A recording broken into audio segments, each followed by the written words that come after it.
Hey guys, welcome to Conversations That Matter, cell phone edition. I just had a few thoughts, so I figured I'd whip my phone out and just share them with you. I wanted to make this video before the inauguration tomorrow because it has come to my attention that there's a substantial amount of people, and I don't know how many, tens of thousands perhaps, who believe that something is going to happen between now and the inauguration tomorrow to prevent Joe Biden from becoming the president and to secure 4 more years for Donald Trump. He'll use the military, he'll jail all the bad guys, and it'll be kind of like this, almost like this big judgment day that is going to take place. And so I wanted to address this. I don't know that there's anyone in this audience who thinks that. I don't think I know a lot of people who believe that, but I think many of you may be connected to people who think that, and maybe some of you do think that. And I want to, without browbeating anyone, because I think I've seen a few things where, on Twitter especially, where these elitist evangelical leaders, if we want to call them evangelical, I don't even know what to call them anymore, are really browbeating anyone who, and they're expanding it to anyone who even thinks there was voter fraud is somehow responsible for the most egregious things that took place inside the Capitol on January 6th. And it's a big soup. They're throwing conspiracy theory into it. They're throwing all kinds of different groups. Right-wing militia groups are responsible for this. Donald Trump's responsible for this. His voters are responsible for this. But ultimately, they want to blame some kind of a Christian nationalism for it. And if you've been following me on social media, I've taken a lot of that apart. I've made some videos where I've pushed back on that narrative, showed why it is utterly just vacuous. But there is, and this is a legitimate concern I have. There are people there, and I don't know how many. I don't think it's that many, but there's enough that I felt compelled to make this video. There are people who are going to be disappointed tomorrow because they think that justice is about to be served, and so I want to, in this video, just explain why I think that is, and then give you a few announcements and a few reflections on the trip that I just took to Chicago. So let's start with this idea that Trump's going to round up the bad guys and prevent Biden from getting the inauguration. Let's start with Romans 1. Romans 1 teaches that everyone knows that there's a God. We see creation, we have a conscience, we look around us, and there's no doubt that there's a God. There's order to this universe. And because we're made in God's image, we have a sense of justice. We want the bad guys punished. We want the good guys to prevail. And of course, we'd all like to be the good guys. And that's one of the reasons there's so many perverted versions of justice that manipulates things so we're the good guys, right? I think the social justice movement is a great example of that. Changing the definitions of virtue and righteousness and justice in order to assign some kind of purity to the group that feels that they're not being assigned the right place in this whole scheme, and then to assign to cast doubt and to cast hate really on groups of people who just because they benefit from a system, etc., that kind of stuff, they're somehow evil. So there's a wrong kind of morality, there's a wrong way of thinking, and there's a perversion of justice. But even those people that believe that, they're made in the image of God. They can't escape the fact that they still want justice. Why should they? If we're just matter in motion, we're animals. Well, who cares who wins? Who cares what happens?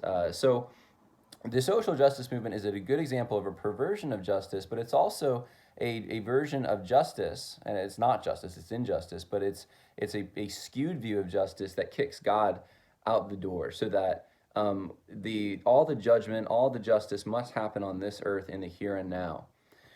And I understand we all have a desire to see justice done on this earth, but as Christians we know that ultimately it won't be. So our expectations are a little different. We fight hard as we possibly can, using all the means that are legally and in keeping with Christian law possible for us to use in order to achieve justice on this earth as much as we possibly can. We want systems, criminal justice systems, etc., that reflect the justice of our Creator. But we also know that because we're sinners, there's going to be corruption, there's going to be flaws. And so for Christians who understand what the Bible teaches, this is not a huge surprise that there would be voter fraud, that there would be corruption, that the FBI and some of our deep state agencies would be corrupt, that there may even be, pedophilia rings and stuff like that. I mean, this isn't a shock to someone who understands the biblical teaching of man. And I before last year, there was some documentary, I forget, that came out that tried to shine a light on this issue of pedophilia. And before that ever came out, I always knew. I mean, I came from Southern California initially, and some family members had some ties to Hollywood, etc. And it wasn't it was a known thing with those who are in that industry. Jeffrey Epstein might be shocking to many of you, but it's not a huge shock to people who just had any familiarity with Hollywood and the licentious lifestyle that many of those actors and actresses live, etc. So none of these things should be a huge shock. Now, I think because of that desire exists, because we so badly want to see people we know to be evil punished. It plays into our desires when we hear someone very confidently asserting that justice is going to be done. It's right around the corner. Just be patient. And 'cause that's what we want to hear. Just like the left has their media that tell them everything they want to hear. I think it's a much smaller. It doesn't even compare to the machine that the left has. But there are some small time bloggers, etc., who promote things that may be benefiting them, but they're playing to what people want to hear. And I'm not saying that's it. And please hang on with me if you're saying, oh, this guy's just going to browbeat us. I'm not going to browbeat you if that's something that you've been under the impression of.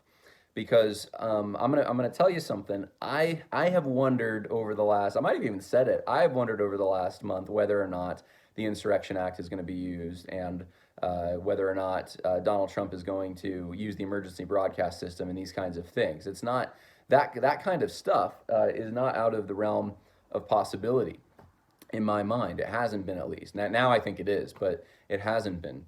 So continuing on here, there's also a sense in which when you're hopeless, you desire good news even more.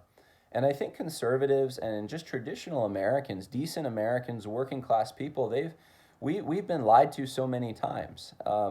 You think about your days when maybe some of you are or will date someone, and you have a bad breakup, which most people do. Most people go through a couple breakups if they date before finding the person that they're going to marry.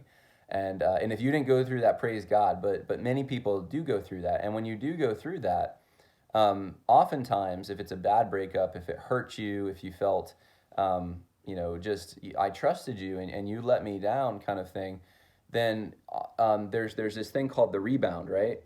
Where you're going to go and you're going to latch onto someone else, and you might even build them up in your mind to you start thinking they're everything that I was missing in that last person I dated. They're kind, they treat me with respect, they love me, they do all these things, and they're human. Everyone's human, right? But you start to build up a fantasy sometimes in your mind because you've been so lied to. And that could be playing into part of this, is that you've been so lied to by the mainstream media. Some of you, if you have been waiting for Trump to pull some kind of insurrection act out of his pocket, you've been listening to people who are telling you that, and it sounds in some ways more credible than the mainstream media, because sometimes they'll bring up things that you don't have explanations for. You don't have a paradigm for understanding why there's 25,000 troops in D.C. right now. How can that be? You don't understand how in the world could anyone have made it into the Capitol on January 6th? This must be, a deep state operation. And it's very possible. I talked to an intelligence guy, actually, who was there outside the Capitol watching, and he gave me some really interesting observations about what he observed. I talked to about 5 people in that audience, and I would not be surprised if there were some deep state connections as well. I'm not attributing it all to that. It certainly wasn't all that, but because the media doesn't investigate any of these things, because they don't even want to tell you about the role of left-wing groups in that incident. They don't want to show you the crowd that was outside that had no clue about any of that. They don't want to show you the timeline. You feel like you've been lied to just in that one incident. They don't want to tell you what Trump said about a peaceful march, etc. So you're saying I'm going to reject those guys, and whoever's just the opposite of them, whoever just doesn't like them the most, who has my interests in mind, I'm going to listen to that person. And I think that's a similar dynamic to when you break up and it's a bad breakup. You just want someone who's sometimes like the complete opposite of who you were dating, and don't do the rebound thing. I think that might be what happened, because I think some of these ideas, these confident assertions, have just popped up really within the last few weeks, at the most, perhaps maybe the last year or two. And I think it's because the mainstream media, especially, but big tech, just about every institution has abused their credibility so much that you don't know who to turn to. You don't know who to trust. And so that's why the other day when I did a podcast with Gordon Sanchez and Raul Drip, I wanted to talk about just a few things that help me kind of figure out whether a source is more or less trustworthy, right? What do they have to benefit from? Are they benefiting off of you? What do they have to lose is a really good, important question. Like, the MyPillow guy has a lot to lose in coming out and saying there's been a fraudulent election, right? So I would tend to, my ears perk up when I hear someone like that, because I think, well, he's got a lot to lose.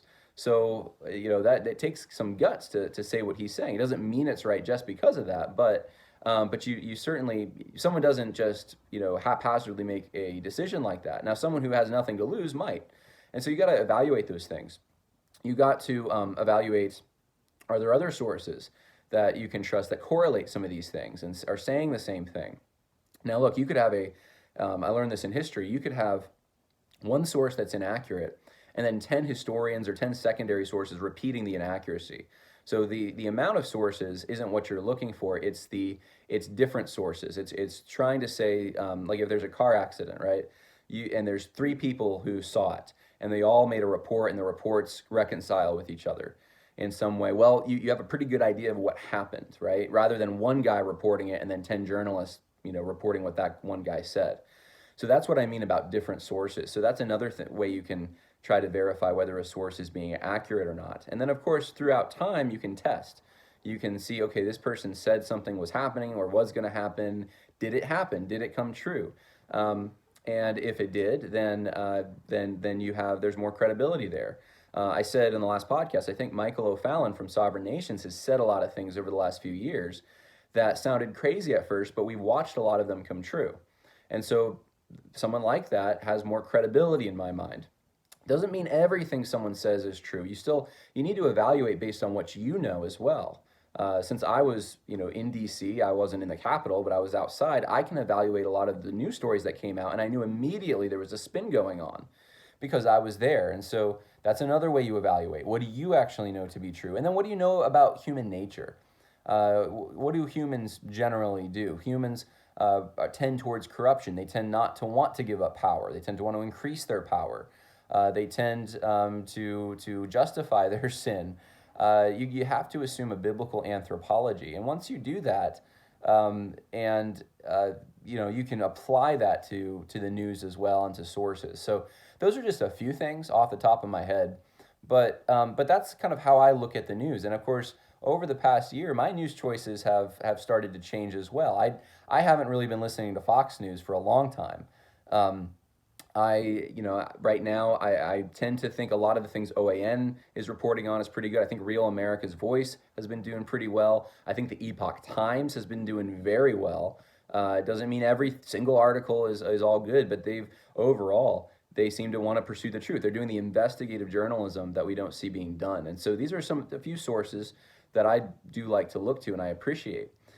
Now, the other thing I wanted to say is that, I'm reminded a little bit of when a society is dying. And in some ways, and I hate to break this to you, but the Western Christian society that existed in the United States is dying in some ways. Did Donald Trump win in a landslide? I think it's a very possible thing that he did. Did he win? I believe that, yes, because I've actually look at the Navarro reports. Look at some of these. I've listened to the hearings that have been going on in these state capitals, and I've seen the testimony, etc. I do believe, yes, but that being said, the institutions themselves, education, Hollywood, entertainment, the government now, the administrative state, just about everywhere you turn, even the church now, Big Eva as we call it, is pretty much taken over by people who are pumping the same narrative, the same elitist narrative. And so, in that sense, there's not a whole lot of representation in those spheres for conservative, traditional, Christian, decent Americans. There's just we don't have a lot of representation in those fields, and so I think it's safe to say that the halls of power have been co-opted by people who hate God, who hate the foundation of this country. They want to deconstruct it. They want to make it something different. And when something like that happens, when there's defeat on its way, especially in military defeat, I've noticed this in just my own study of history. There tends to be a almost last ditch kind of hope that something's going to come through, and in the end, we're going to win the day. I'll give you two examples of it. One is the ghost dance, which the Paiute Indians started, and then it spread to the Lakota and to other tribes. And they had this idea that their shirts could block bullets. And that didn't go so well from them. If they did this ghost dance, and that there was a prophecy that they were going to beat the European descendants who were coming out west. They were going to beat the United States military.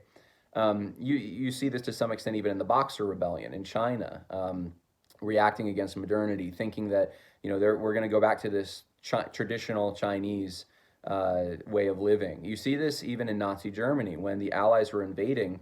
There were many Germans who thought that, well, we're gonna keep fighting even though the Allies are in our own country, because the German scientists have a secret weapon. They've been holding it back, but they have a secret weapon. It's going to come out. And so this is a natural thing. I want people to understand that. You shouldn't be browbeating people who want this, who desire that. It's a natural tendency. You want to the way of life that you've enjoyed, your people, your culture, those kinds of things. You want to preserve those things, and you don't want to believe that they could be gone or dying. Now, I don't think we're quite where the Germans were, or the Lakota, or the Chinese in these situations. I think that we're in a similar position in some ways, but there's also, if it's true that the majority and perhaps a supermajority of Americans actually did vote for Donald Trump, and even if they didn't, you still have millions of them. Even if it wasn't 80 million, you still have 75 million who voted for Donald Trump. Now, those aren't all conservative, Bible-believing, obviously, people, but they are people who value civil liberties on some level. And so they trace back, that love for liberty traces back to a Christian understanding of freedom of conscience, an English common law understanding, which English common law basically is tradition applied to Christian principles. So there are a lot of people who think the same way, and they're still there. They could be deplatformed from Twitter, from social media. We're still here. And so there's going to be other alternatives popping up. And I think you can take some courage in that, some heart in that. And this is why I've said, think local, act local. Like Brian McClanahan likes to say, in your local community, get involved. Trust your neighbors. Your neighbors are the people that are going to defend you more than anyone else against the incursion of the modern state. And so, build up your communities to resist the tyranny that's coming. And if strong communities, strong local communities with leaders who are accountable, they make a big difference in the grand scheme, because really downstream from that is where local Republican parties, if you're in another party, whatever party that is, they're the ones that are going to be picking the leaders who are going to run for the state offices, the national offices, and they're going to affect the center. So that's where I would concentrate my effort right now. But I think it's natural for people to want to believe that, their values are going to win out in the day, their culture's, still going to be there, and justice is going to be served. That's a very natural tendency. And it's very natural because we've been dumbed down by the mainstream media, which, let's face it, the mainstream media is basically the biggest conspiracy theory organization, the biggest fake news organization, the masters of spin. Because I think we've been so used to that and dumbed down by that, some of us have even lost maybe our critical faculties to be able to start to adjudicate what is truthful, what is not, or what at least we should listen to and what we shouldn't. And so that's a challenge that I have for some of you is moving forward, after Biden gets inaugurated, and anything short of some kind of miraculous intervention. I mean, look, Biden could die of some, I don't know, he's a heart attack or so. It's possible. There could be a lot of things that happen. But if things follow the natural course of events as they're laid out, Donald Trump has even talked about the Biden administration by name. Melania Trump has said her farewell. This is going to happen, and it's going to be bad. And I'm not going to sugarcoat it. There's a caravan coming right now, and the Senate will fall into the hands of the Democrats with Kamala Harris as the tiebreaker, and this is a devastating thing in a way because there's some good evidence now that the two runoffs in Georgia had significant fraud that put them over, but the effects of that are going to essentially be the Democrats are going to control things. And they're going to get a lot of stuff. Biden's going to undo all the executive orders of Trump. He's on his first day. He's already promised the transgender bathroom issue. It's the first thing he's going to do. And for all the Christians who thought, well, Trump's not a Christian and we shouldn't vote for him and stuff, don't listen to those guys anymore. Please don't listen to them. You're about to find out what a Biden administration actually looks like. I think it was Beth Moore who had said a couple months ago, now the adults are in charge or something like that. Yeah, we're about to see whether the adults know what a boy is and what a girl is. And so speaking about, Beth Moore actually went after me yesterday. I don't think she's ever done that. She went after me on Twitter, and it didn't go so well for her. But wanted to say that my allegiance to Trump is blinding me because I don't think Christian nationalism was somehow responsible for the quote unquote storming of the Capitol. No, I don't think it was. But she's in La La Land, and so are a lot of these guys. David French is in absolute La La Land. The people that are supposedly the smart ones among us in evangelical land are showing themselves to be absolute fools. They have no touch, they're just not in touch with the people that they claim to represent and be writing for, etc. Really what they're doing, and I want you to understand this, is they're posturing themselves for a role in what effectively, whether it's labeled this way or not, is going to be a state religion. Russell Moore is going to be part of the state religion. And those who played ball in the denominations, that didn't go after and didn't name names, and they're, tried to sort of pacify the people to their right, but always played ball with the left, Al Mohler being one of them. These guys they're trying to keep their institutions afloat, that their institutions will survive. And so, of course, they're going to condemn people who believe in objective truth and think that there's fraud that happened in many of these swing states. It's a shame. It's a real shame. The Great Reset is upon us. But take hope in the Lord, because the Lord is there. We believe in an eternal reality. The judgment that some of you wanted to happen, to have happen before the inauguration tomorrow, it's going to happen. It's just going to be after this life. And there's a whole lot more time on the other side than there is in this short breath, as Ecclesiastes calls it. Take heart, build local, protect your families, protect your community. We're going to have David Botkin on. He's going to talk about some even a theology of force and protecting yourself through force. We're gonna answer the practical questions you're probably not getting from a lot of your pastors and leaders, certainly not Gospel Coalition blogs. We're gonna start going into that stuff because you need to know, and we have been going into it. On that note, I do need to say that some people said that were upset at me. A few people. I was surprised at the kickback I got for promoting Bitcoin. I do need to clarify something. For some reason, some people got the impression that I just wanted, I guess, to put everyone to put all their money into Bitcoin, and nothing could be further from the truth. I actually just want you to diversify your portfolio. And if you have the ability to do that, you should. I think you should invest in precious metals. I think you should invest in land. I'm going to be honest with you. For me, land has always been the biggest investment. Always been the thing that I thought is the best, that's what I should be investing in. And it's what I have invested in more of my money than anything else. And I come from a family that believes that as well. So stocks is another one, but I'll be honest, personally, I don't have anything in the stock market. I used to have a little bit, and I took it all out. I have to keep up with it, and I don't have time for that. Bitcoin can be a little bit like the stock market in some ways, but with the fluctuation in price. But I think I used to have an aversion to it.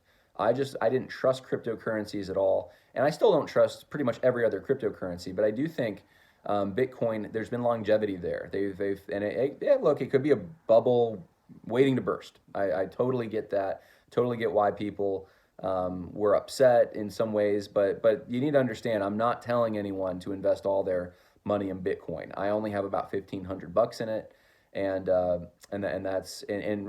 honestly though, I think there's a foolishness though in thinking that it's so much inferior to the dollar, and I think that's where I'm coming from. Is the dollar's got some major issues with it, and we could be seeing a collapse here real soon. I don't know. We have a bubble right now, I believe, even in the property values in real estate. I think there's another real estate bubble forming right now, and I think it'll get worse once Biden gets in, because his policies will most likely revert to giving substandard loans and these kinds of things. It's a volatile world, but we need to be smart. We need to diversify. We need to check into some of these things. And ultimately, there's nothing sure this side of heaven. You can buy all the gold, you can buy all the land. There's nothing sure. Invest in things that will either help you acquire food, or invest in food too. If you really have an emergency, it's good to have some emergency food. It's good to have firearms. I have a bow, and that's for hunting. I love shooting my bow. So these are some things people don't know about me. I don't really talk about it, but I have a whole nother life other than this podcast. And I think you all need to have a whole nother life other than politics as well. So just some advice that I have that I wanted to get through to you.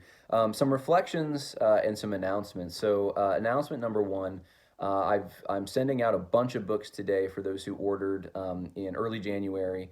And I'm sorry, I've been very busy, and I was overwhelmed. I got about maybe 6 or 7 times the amount of orders that I was expecting.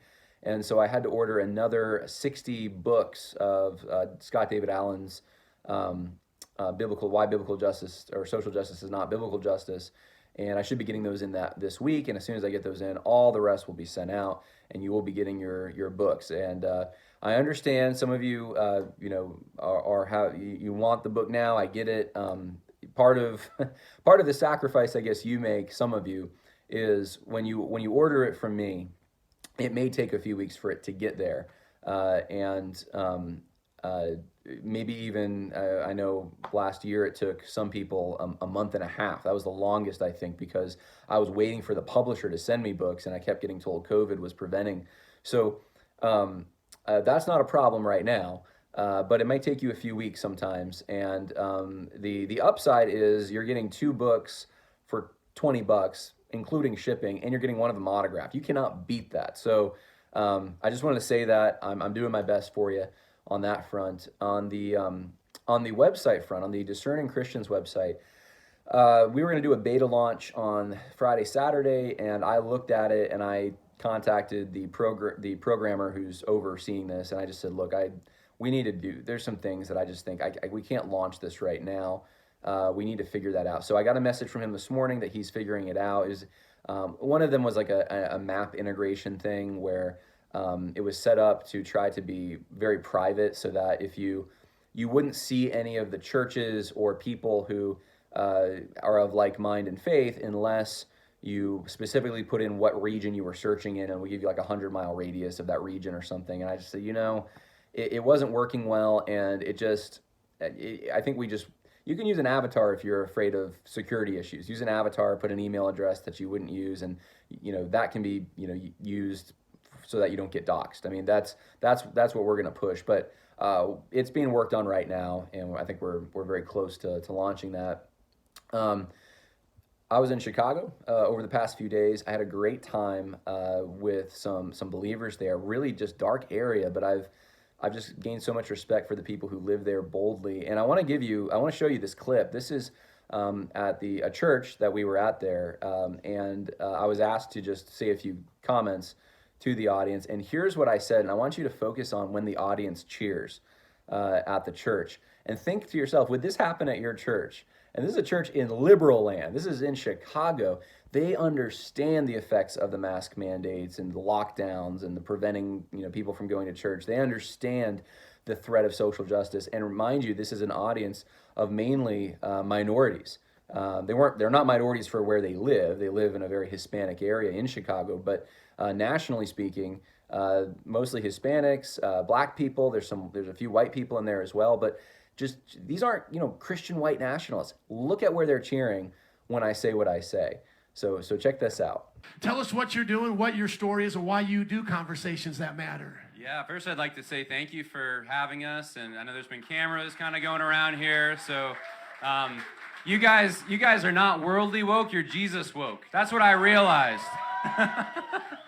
And I'm just, I'm a reform guy. Some of you know what that means, some of you don't, but I'm just now waking up and getting into the groove of it, and I appreciate it. You've encouraged my heart. The heart of your pastor is just incredible. We were downtown watching Pastor and then Juan do some preaching, and the boldness is infectious. It spreads faster than COVID, which is what we want. I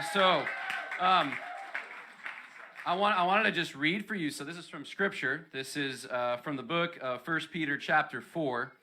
And it's a verse that I've thought a few times as we've been filming. We were just at Nini's earlier this morning. That was emotional. But I'm going to read for you from verse 12. It says, "Beloved, do not be surprised at the fiery ordeal among you, which comes upon you for your testing, as though something strange were happening to you." Does everyone feel like something strange is happening? It's actually not that strange. 2,000 years ago, someone said, it's not that strange.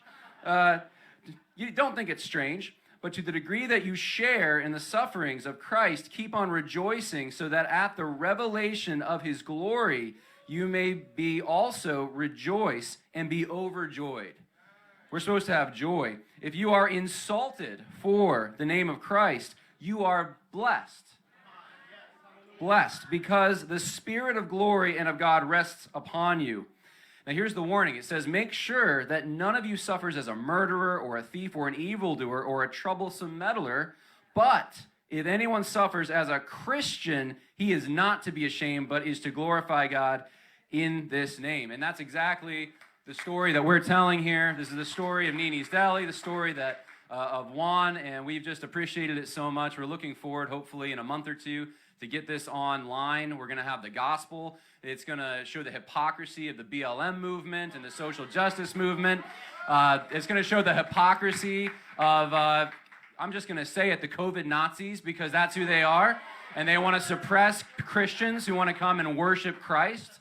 And so we're not going to let that happen. We're going to expose them at every turn, and we're going to share the alternative, which is the good news of Jesus Christ. If we repent, if we turn to him from our sin, then even if we die from COVID or whatever it is, because we're all going to die, we have a place with him.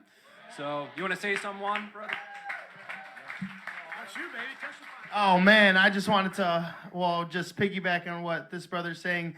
I was just saying earlier, we don't look at anything that happened at Nini's or that happened with our family or anything like that with our heads down in shame. We give glory to Jesus. Amen. We are stoked to be persecuted for Christ. I've actually said it before, and I'll say it again. The only thing that I wish I could do differently is that I would go harder for Jesus even harder for Jesus again. So thank you so much, guys. Isn't that something? Well, hey, I appreciate you guys listening today with me, just sharing some of my thoughts. I hope it encourages you and helps you think through some of these things. And we have an awesome God, and you look around you, count your blessings. It's going to be rough, guys. It's going to be, I'm not sugarcoating, it's going to be really rough the next few years. And I fully expect that there will be Christians jailed. I fully expect that we will lose, as we are losing right now, but we will fully lose some of our civil liberties. I expect a lot of bad things to happen. I encourage you, think local, act local, create spheres for lesser magistrates to, I mean, I think of Ron DeSantis right now, the governor of Florida. He is even trying to, I don't know what action, I just saw a headline, he's trying to take action against big tech, but he's bracing himself. You want to be with people, people that you can trust in your local community. That's my best advice for you. We're going to talk more about some of the questions everyone has over the next few weeks.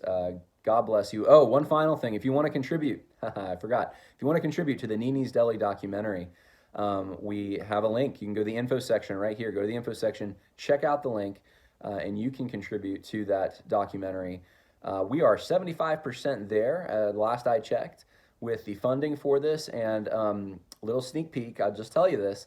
While we were out there, we talked about doing another documentary, and we have a number of ideas because it just worked out so well. Everyone jived with each other, and we can do. We have a strike force. We have a small camera team that is, we're lean, mean, camera machines, quick in, quick out. Don't waste time. Don't be efficient with the money that you guys have given to us. I mean, that's who we are. And I'm even thinking for some projects, I'm going to send 2 guys. I'm just going to be like, guys, over the weekend, go to this location, get all the footage you can. I mean, we were filming like almost nonstop, just taking breaks to sleep, to maybe like 2 nights we had like maybe 2 hours to kind of chill, and the rest of the time was just work. And that's how we're doing it. And we got a number of ideas, and we're not going to go through all the red tape and the rigmarole of trying to put stuff in theaters or trying to, no, we're not doing the streaming services yet or any of that. We're just going to get the information to you as quick as possible, as powerful as possible. We're getting people's stories. It's emotional. It's effective. You can send it to your friends. It's shareable. It's going to be on Rumble, YouTube, probably Vimeo, maybe, I don't know, whatever other platforms we can find. And that's the goal. And before we left, I asked the guys, because my plane left first, I said, hey, could you go get some footage of, I'm not going to say what it is yet, I'm giving my sneak peek, but I said, could you go get some footage of something else in this city before you get on the plane, and get some B-roll of it, but get do some interviews, because this is going to be helpful for the next documentary we do. So I want you guys to understand we're going full steam ahead. We're motivated. We're encouraged by your giving. And if you want to give to the Nini's Deli project, you can go to the info section there. You can give there. And we're just excited for what's ahead. And it's an adventure, guys. It's going to be an adventure the next couple years. And we're gonna mourn together, but we're also going to laugh together. And we're gonna probably get canceled together and find alternatives for getting the truth out there, which is all we want to do. So God bless you, and I hope that was encouraging. Bye now.